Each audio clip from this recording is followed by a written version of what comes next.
ಸರ್ಕಾರಿ ಕಾಲೇಜಿನಲ್ಲಿ ಓದುವ ವಿಜ್ಞಾನ ವಿಭಾಗದ ವಿದ್ಯಾರ್ಥಿಗಳಿಗೆ ಶಾಸಕ ಪ್ರದೀಪ್ ಈಶ್ವರ್ ಪಾಠ ಮಾಡಿ ವಿದ್ಯಾರ್ಥಿಗಳ ಗಮನ ಸೆಳೆದಿದ್ದಾರೆ. ಈ ಕುರಿತು ಸಂಪೂರ್ಣ ವರದಿ ಇಲ್ಲಿದೆ.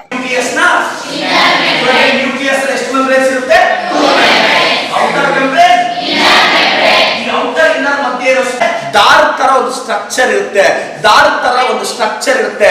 ಅದನ್ನ ಕ್ರೊಮ್ಯಾಟಿನ್ ಅಂತೀವಿ. ಕನ್ಫ್ಯೂಸ್ ಆಗಬೇಡಿ ಸರ್, ಕ್ರೊಮ್ಯಾಟಿನ್ ಅಂದ್ರೆ ಏನು? ನ್ಯೂಕ್ಲಿಯಸ್ ಅಲ್ಲಿ 2 ಮೆಂಬ್ರೇನ್ಸ್ ಇರುತ್ತೆ. ಹೌದು, ಶಾಸಕ ಪ್ರದೀಪ್ ಈಶ್ವರ್ ಅವರಿಗೆ ಬಡ ಮಕ್ಕಳಂದ್ರೆ ಪ್ರಾಣ. ಅದೇನೋ ಗೊತ್ತಿಲ್ಲ, ಅವರಿಗೆ ಬಡ ಮಕ್ಕಳಂದ್ರೆ ಅವಿನಾಭಾವ ಸಂಬಂಧ. ಅದರಲ್ಲಿಯೂ ಸರ್ಕಾರಿ ಶಾಲಾ ಕಾಲೇಜಿನಲ್ಲಿ ಓದುವ ಬಡ ವಿದ್ಯಾರ್ಥಿಗಳಂದ್ರೆ ಪಂಚಪ್ರಾಣ.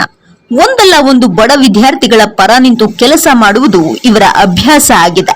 ಈ ಹಿಂದೆ ಚಿಕ್ಕಬಳ್ಳಾಪುರ ತಾಲೂಕಿನ ಸರ್ಕಾರಿ ಶಾಲಾ ಕಾಲೇಜಿನ ವಿದ್ಯಾರ್ಥಿಗಳಿಗೆ ತಮ್ಮ ಸ್ವಂತ ಹಣದಿಂದ ಬಟ್ಟೆ ಪುಸ್ತಕಗಳನ್ನು ನೀಡಿ ಗಮನ ಸೆಳೆದಿದ್ರು.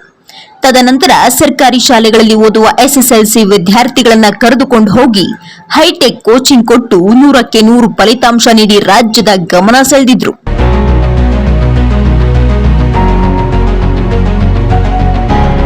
ಅದರಂತೆ ಈಗ ಶಾಸಕ ಪ್ರದೀಪ್ ಈಶ್ವರ್ ಅವರ ಕಣ್ಣು ಇದೀಗ ಸರ್ಕಾರಿ ಕಾಲೇಜು ವಿದ್ಯಾರ್ಥಿಗಳ ಮೇಲೆ ಬಿದ್ದಂತಿದೆ. ಚಿಕ್ಕಬಳ್ಳಾಪುರ ನಗರದಲ್ಲಿರುವ ಸರ್ಕಾರಿ ಜೂನಿಯರ್ ಕಾಲೇಜಿನ ವಿಜ್ಞಾನ ವಿಭಾಗದ ವಿದ್ಯಾರ್ಥಿಗಳಿಗೆ ಪಾಠ ಮಾಡಿದ್ದಾರೆ.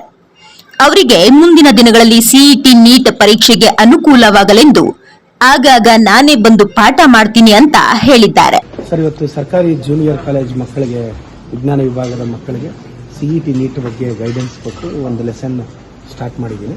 ಸೊ ಜೂನಿಯರ್ ಕಾಲೇಜಲ್ಲಿ ಸೈನ್ಸ್ ಮಕ್ಕಳು ತುಂಬ ಬಡವರು ಮಕ್ಕಳು, ಅವರಿಗೆ CET ನೀಟ್ ಬಗ್ಗೆ ಇವತ್ತು ಫ್ರೀಯಾಗಿ ಸ್ಟಡಿ ಮೆಟೀರಿಯಲ್ ಕೊಟ್ಟು ಅವ್ರಿಗೆ ಗೈಡ್ ಮಾಡಬೇಕು. ಮತ್ತು ಇವತ್ತು ಫ್ರೀ ಇದ್ದಾಗೆಲ್ಲ ಅವ್ರಿಗೆ ಹೋಗಿ ಪಾಠ ಮಾಡಬೇಕು ಅಂತ ತೀರ್ಮಾನಿಸಿದ್ದೀವಿ. ಸೊ ನಮ್ಮ ಜೂನಿಯರ್ ಕಾಲೇಜಿಗೆ ಒಂದು ಇತಿಹಾಸ ಇದೆ, ಅಲ್ಲಿಂದ ಭಾಳಷ್ಟು ಜನ ಟಾಪರ್ಸ್ ಎಮರ್ಜ್ ಆಗಬೇಕು ಅನ್ನೋದು ನಮ್ಮ ಕನಸು.